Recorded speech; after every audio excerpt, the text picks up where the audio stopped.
நான் நான் நான்கிற அந்த உணர்வை விட்டு சகஜத்தன்மைக்கு, எளிமைத்தன்மைக்கு, இனிமைத்தன்மைக்கு வந்தோம்னா எங்க போனாலும் நாம இனிமையா இருக்க மாதிரியே தோணும். எங்க போனாலும் நமக்கு அளவுக்கு மீறி மரியாதை அளிக்கப்பட்ட மாதிரியே தோணும். எங்க போனாலும் நமக்குள்ள பொங்கி வந்துட்டே இருக்கும். ஒரு அழகான ஒரு ஜென் கதை.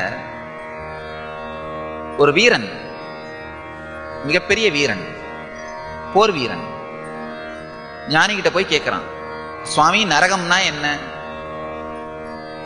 அவர் கேட்டாரு, பதில் சொல்லாம நீ என்னப்பா பண்றன்னு கேட்டாரு. இவன் சொன்னான், நான் ஒரு போர் வீரன் அப்படின்னா. நீயா?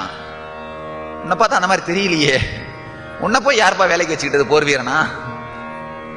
எந்த மடையம்பா உனக்கு போய் சம்பளம் கொடுக்கறான்? இதை கேட்ட உடனே அவருக்கு மகா கோபம். போர் வீரன் என்ன பண்ணுவான்? உடனே கத்தியை உருவிட்டான். கத்தியை உருவி, என்ன பார்த்தா இப்படி சொன்ன, நான் யாருன்னு காமிக்கிறேன் பார். கோபம் கொந்தளிக்க கொந்தளிக்க தகதக்க கத்தியை உருவிட்டான்.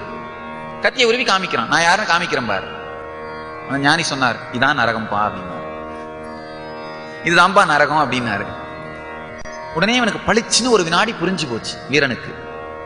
ஓ, நமக்குள் கொந்தளிக்கிற இந்த கோபம் அகங்காரம், அகம், என்னை சீண்டி விட்டாரே அப்படிங்கிற அகம், இதுதான் நரகமா? அது புரிஞ்ச உடனே, பளிச்சுன்னு புரிஞ்ச உடனே, ஐயோ எந்த தவறு செய்து விட்டோம், எவ்வளவு பெரிய தவறு செஞ்சுட்டோம், ஒரு ஞானிய போய் கொல்ல இருந்தோமே அப்படின்னு அந்த கத்திய உடைவாள வச்சுட்டு, என்ன மன்னிச்சிருங்க சுவாமி அப்படின்னு கெஞ்சினான். அப்பா இதுதான் சொர்க்கம் அப்படின்னாரு. அதுதான் நரகம், இதுதான் சொர்க்கம்னு முடிச்சிட்டாரு. எங்கெங்கெல்லாம் நாம வருத்தப்படுகிறோமோ, அவமதிக்கப்பட்டதாக நினைக்கிறோமோ, அங்கெல்லாம் உண்மையிலேயே ஏதாவது தப்பு நடந்திருக்கும். ஒண்ணுமில்ல, உங்களை யாராவது ஒருத்தர் பார்த்து நீ 100 கோடி ரூபாய் ஊழல் பண்ணி ஏமாத்திட்ட அப்படின்னு சொன்னா உங்களுக்கு கோபம் வருமா? வராது. ஆனா நீ ரொம்ப கோபக்காரம்பா, நீ சரியான கஞ்சம்பா அப்படின்னு சொன்னா கோபம் வரும். அப்படின்னா என்ன அர்த்தம்? 100 கோடி ரூபாய் ஊழல் பண்ணிட்டேன்னு சொல்றதுல சுத்தமா உண்மையே இல்லை, அதனால்தான் கோபம் வர்றதில்லை. நம்மளை பார்த்து ஒருத்தர் கஞ்சன்னு சொன்னார்னா, நீ கோபக்காரன்னு சொன்னார்னா நமக்கு கோபம் வருதுன்னா என்ன அர்த்தம்?